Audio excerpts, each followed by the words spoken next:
I'm going to come back to productivity towards the end of this time, but I want to move on to climate. And Peter D, I want to turn to you first and say, aren't we using up the Earth's resources?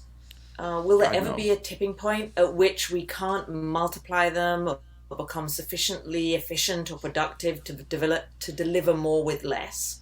Is science going to allow this?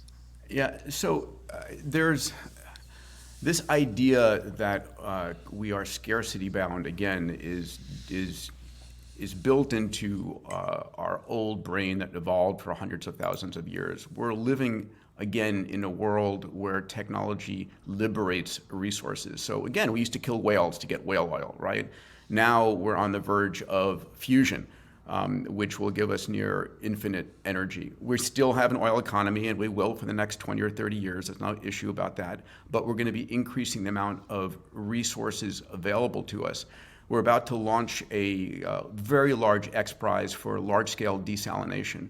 Right? We fight over water. There's 97.5% of the water on the planet is salt. 2% is ice, and we fight over 0.5% of the water on this planet. But there's an abundance-minded way of thinking about it. There's plenty of water. We live on a water planet. It's just not in usable form. That's where technology comes in to capture trillions of tons of water out of the atmosphere. We call it rain, or desalinate water out of the oceans. What other resources do we Okay. consider scarce? Because I can show you the technologies that can make it abundant. I'll just say for climate, real quick, our ability to bring the Earth back into balance is something fundamentally critical. And I think I Okay. would rather be fighting that battle today with the tech we have versus 20 or 30 years ago. Peter Z, do you want to come back on that? And by the way, you don't need my permission to push back on one another. But I have a feeling, Peter Z, there might be something you want to answer to that one. Well, me and Peter D, we're both such shrinking violets. Thank you for unleashing I've us there. noticed that, really. You're very well behaved, both of you. Go ahead, Peter Z. Sure, climate change is definitely a big issue. Anyone who thinks they can predict it on a zip code by zip code basis, I think is a little crazy because our math just isn't that good yet. My concern isn't on this topic isn't so much that we don't have the tools. It's that we don't have the tools, yeah, to deal with it yet. I think a best example I can give you is what it takes to put up a solar panel.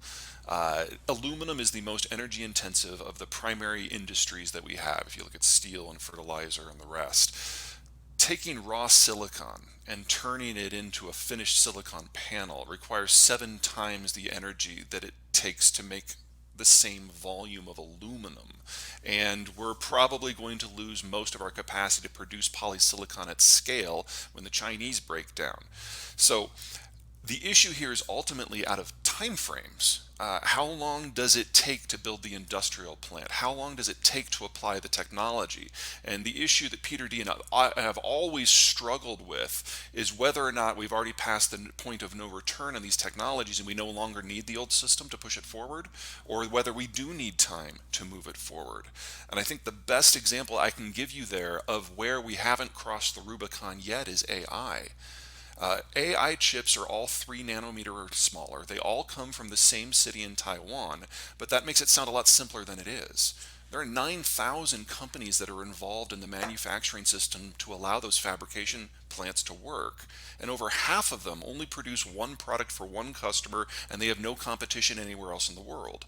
So if you peel out any small section of the global system that's technologically oriented, like say Germany, which is in a severe demographic collapse right now, we lose the ability to make those chips at all, or certainly at scale.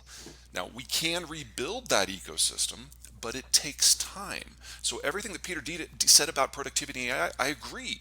The question is whether that's this decade, the next decade, or the decade after.